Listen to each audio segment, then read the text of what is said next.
வணக்கம், ரோக்நாதன் பேசுகிறேன். இந்த பதிவில் நம்ம R&AC துறையில் முக்கியமாக பயன்படுத்துகிற மேனிஃபோல்டு செட்டை பற்றி தான் பார்க்க போகிறோம். இந்த மேனிஃபோல்டு செட்டு நம்ம R&AC துறையில் கேஸ் சார்ஜிங் பண்ணுறதுக்கு மிகவும் முக்கியமான ஒரு டூலாக அமைஞ்சிருக்கு. இந்த டூல் பார்த்தோம் அப்படின்னாக்கா, முன்னாடி நம்ம 2-வே மேனிஃபோல்டு பயன்படுத்தினோம். இப்போது இது இன்னும் கொஞ்சம் அட்வான்ஸ்டாக 4-வே மேனிஃபோல்டுன்னு வந்திருக்கு. இந்த மேனிஃபோல்டை பற்றி தெளிவாக பார்ப்போம்.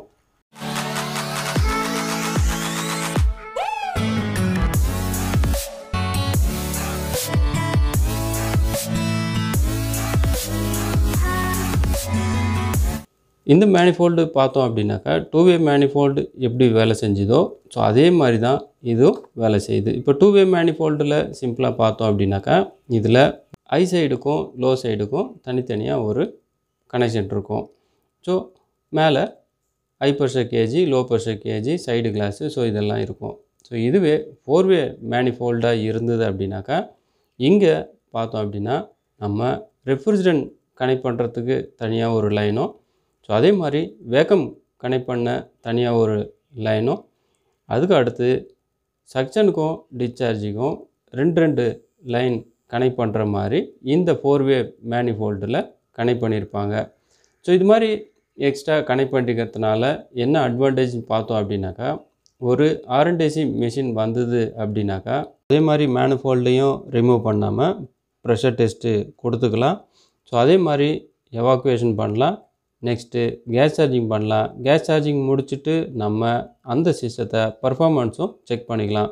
ஸோ இப்போ இந்த 4 வேலை செய்யும்பொழுதும் நம்ம எந்த விதமான ஓஸையும் நம்ம ரிமூவ் பண்ணோம் அப்படின்ற அவசியம் கிடையாது. இந்த 4-வே மேனிஃபோல்டில் ஜஸ்ட்டு இந்த வால்வை நம்ம ஓப்பன் பண்ணி க்ளோஸ் பண்ணிக்கிறது மூலிமா இந்த 4 ப்ராசஸையுமே நம்ம ஓஸு ரிமூவ் பண்ணாமல் பண்ணிக்க முடியும். ஸோ இப்போது இதனால் என்ன அட்வான்டேஜ்னு பார்த்தோம் அப்படின்னாக்கா, சிஸ்டத்துக்கு அக்யூரஸியாக நம்ம ப்ரெஷர் கொடுக்க முடியும். ஸோ அதே மாதிரி பக்காவாக எவாக்குவேஷன் பண்ண முடியும். கரெக்டான குவான்டிட்டி ரெஃப்ரிஜரண்ட் சார்ஜ் பண்ண முடியும். ஸோ அதே மாதிரி சிஸ்டத்தோட பர்ஃபார்மன்ஸையும் நம்ம செக் பண்ண முடியும். ஸோ இப்போ இதில் நமக்கும் R&AC சிஸ்டத்துக்கும் பாதுகாப்பு தான். நமக்கும் விபத்து ஏற்படாமல் R&AC சிஸ்டத்தை ரெடி பண்ண முடியும். ஸோ அதே மாதிரி அந்த R&AC சிஸ்டத்துக்கு கரெக்டான குவான்டிட்டி கேஸ் சார்ஜிங் பண்ணி ப்ரெஷர் டெஸ்ட் பண்ணி எவாக்குவேஷன் பண்ணும்பொழுது ஸோ அதோட பர்ஃபார்மன்ஸும் நமக்கு ஈஸியாக அமையும். ஸோ டைமும் நமக்கு அதிகமாக சேவ் ஆகும். மேனிஃபோல்டில் ஒரு முக்கியமாக பார்த்தோம் அப்படின்னாக்கா, ஒரு 9 பாகங்கள் இருக்குது. ஸோ அது 9 பாகங்களும் என்னென்னு பார்த்தோம் அப்படின்னாக்கா, support rod, manifold body, side glass, low pressure valve, vacuum pump valve, high pressure valve, valve connection. So இப்போ இந்த வால்வு கனெக்ஷன் ரெஃப்ரிஜரண்ட் சார்ஜிங்காக. ஸோ அதே மாதிரி ஓஸ் கனெக்ஷன். ஸோ லாஸ்ட்டு பார்த்தோம் அப்படின்னாக்கா, வேக்கம் பம்பு கனெக்ட் பண்ணுறதுக்கு ஸோ இந்த கனெக்ஷன். ஸோ இப்போ அந்த ஆப்ரேட்டிங் ஃபங்க்ஷன் எல்லாமே பார்த்தோம் அப்படின்னாக்கா, 2-வே மேனிஃபோல்டில் என்னென்ன ஒர்க் பண்ணோமோ ஸோ அதே ப்ராசஸ் தான் இங்கே. என்ன ஒன்று, இங்கே எக்ஸ்ட்ரா லைன் இருக்கிறதுனால நம்ம எந்த விதமான ஓஸையும் ரிமூவ் பண்ணாமல் ஒர்க்கை ஈஸியாக செய்ய முடியும். ஸோ இப்போ இருக்கிற லேட்டஸ்ட்டு இன்வெர்ட்டர் டெக்னாலஜிலையும், ஸோ அதே மாதிரி எக்கோ ஃப்ரெண்ட்லி ரெஃப்ரிஜரண்ட்லேயும் ஸோ இப்போ இந்த 4-வே மேனிஃபோல்டு பயனுள்ளதாக இருக்கும். நம்ம ஒவ்வொரு முறையும் நம்ம கேஸ் சார்ஜிங் பண்ணும்பொழுது ஓஸை ரிமூவ் பண்ணி திரும்ப அகைன் நம்ம கனெக்ட் பண்ணும்பொழுது ஒவ்வொரு முறையும் நம்ம பர்ஜ் பண்ண வேண்டிய அவசியம் ஏற்படும். இந்த மாதிரி 4-வே மேனிஃபோல்டு இருந்தது அப்படின்னாக்கா, நம்ம பர்ஜ் பண்ணாமல் அந்த ஓஸையும் சேர்த்து எவாக்குவேஷன் பண்ணி கரெக்டான குவான்டிட்டி நம்ம ரெஃப்ரிஜரண்ட்டை சார்ஜ் பண்ண முடியும். என்ன இதோட ரேட்டு தான் காஸ்ட்லி.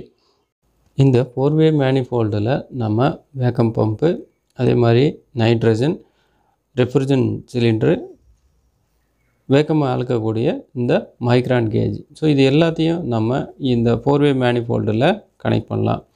ஸோ இப்போ நம்ம முக்கியமாக கவனிக்கிறது என்னென்னா, இந்த எல்லா காம்பனண்ட்ஸும் இந்த 4-வே மேனிஃபோல்டில் கனெக்ட் பண்ணிக்கிறதுனால எப்பப்போ எந்தெந்த வால்வை ஆப்ரேட் பண்ணணும் அப்படின்ற கான்சன்ட்ரேஷனோட நம்ம செஞ்சால் தான் ஸோ இதில் நம்ம கரெக்டாக ஒர்க் பண்ண முடியும்.